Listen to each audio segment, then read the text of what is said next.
नमस्कार, news for nation देख रहे हैं और मैं हूं आपके साथ रंजन सिंह। बता दें आपको कि 2 सीटों पर उपचुनाव संपन्न हो गए, लेकिन अब कुढ़नी की भी तारीख घोषित कर दी गई है।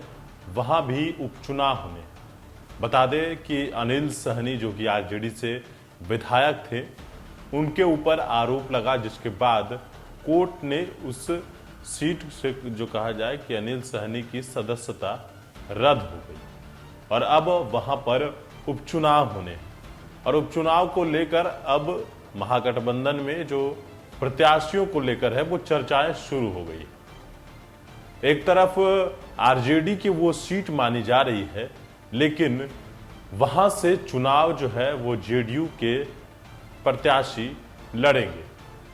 बता दें आपको कि मोकामा में अनंत सिंह चुनाव लड़े।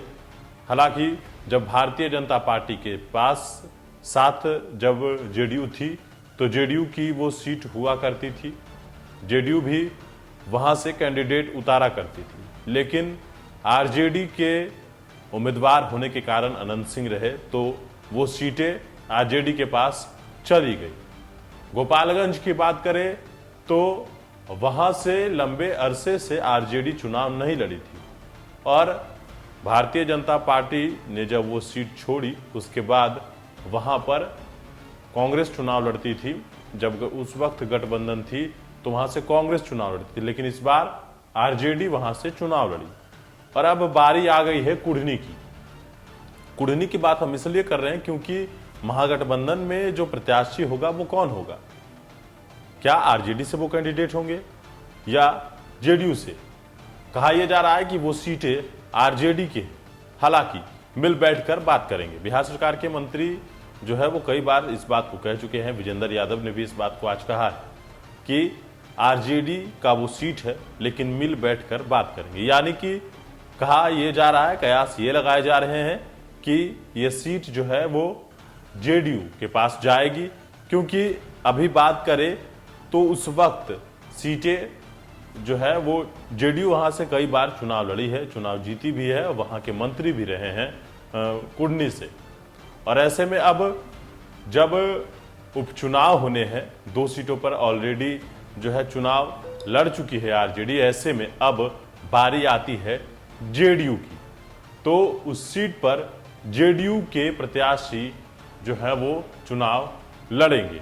ये सूत्रों के हवाले से मिली जानकारी के अनुसार हम आपको बता रहे हैं।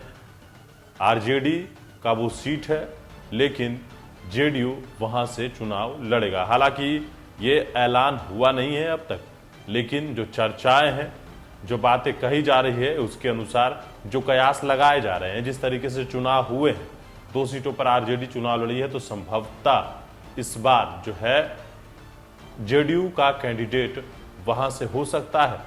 नाम भी हम आपको बताएंगे, लेकिन उससे पहले बता दें आपको कि आरजेडी से जो मोकामा में कैंडिडेट थे अनंत सिंह, उसके बाद गोपालगंज में भी आरजेडी चुनाव लड़ी है और अब जेडीयू की बात कर रहे हैं तो जेडीयू कुढ़नी में चुनाव लड़ेगी।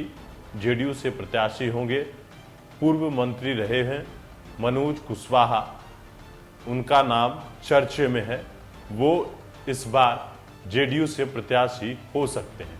इससे पहले वो 2 टर्म विधायक रह चुके हैं। उस वक्त जब जेडीयू से उन्हें टिकट नहीं मिला तो फिर उनको मीनापुर से टिकट दिया गया था। पहले पूर्व मंत्री भी रह चुके हैं और अब फिर से जब जेडीयू कोटे की बारी आएगी तो जेडीयू से प्रत्याशी मनोज कुशवाहा होंगे। भारतीय जनता पार्टी की बात करें तो वहां से केदार प्रसाद गुप्ता पिछली बार 700 वोटों से हारे थे। अनिल सहनी को टक्कर दिया था। अनिल सहनी को कहा जाए तो 700 वोटों से अनिल सहनी की जीत हुई थी और केदार गुप्ता जो है वहां से चुनाव हार गए थे। लेकिन अब जब वहां से भारतीय जनता पार्टी चुनाव लड़ेगी तो संभावित है कि केदार प्रसाद गुप्ता वहां से चुनाव लड़ सकते हैं। और दूसरी तरफ महागठबंधन की हम बात करें तो महागठबंधन से मनोज कुशवाहा जो है वो चुनाव लड़ सकते हैं। तो देखा यह जाए कि जिस तरीके से मोकामा और गोपालगंज का रन हुआ है, तो इस बार क्या वही रन दिखेगा? क्योंकि जिस तरीके से गोपालगंज में भारतीय जनता पार्टी ने 40 स्टार प्रचारक उतारे हैं, तो क्या कुढ़नी में भी ऐसा देखने को मिलेगा? लेकिन जो कैंडिडेट के जो नाम है, प्रत्याशियों के जो नाम है, जो हमारे पास जानकारी है, उसके अनुसार हमने आपको बता दिया है कि कुढ़नी के महागठबंधन के प्रत्याशी मनोज कुशवाहा हो सकते हैं। भारतीय जनता पार्टी से जो है केदार प्रसाद गुप्ता वहां से भारतीय जनता पार्टी के सिंबल से चुनाव लड़ सकते हैं।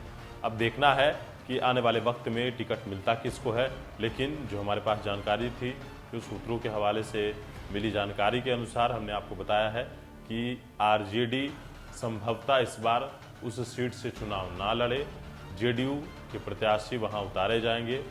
मनोज कुशवाहा पिछली बार भी जेडीयू से चुनाव लड़े हैं, वहां मंत्री भी रहे हैं, और इस बार भी संभवतः उन्हीं को टिकट दिया जा सकता है। लेकिन फिलहाल आने वाले वक्त में जब घोषणा होगी तो पता चलेगा कि आखिरकार होता कौन है, प्रत्याशी जेडीयू से होती है या आरजेडी से, ये तो आने वाले वक्त में पता चलेगा। लेकिन फिलहाल गणेश फोर्नेशन के साथ नमस्कार।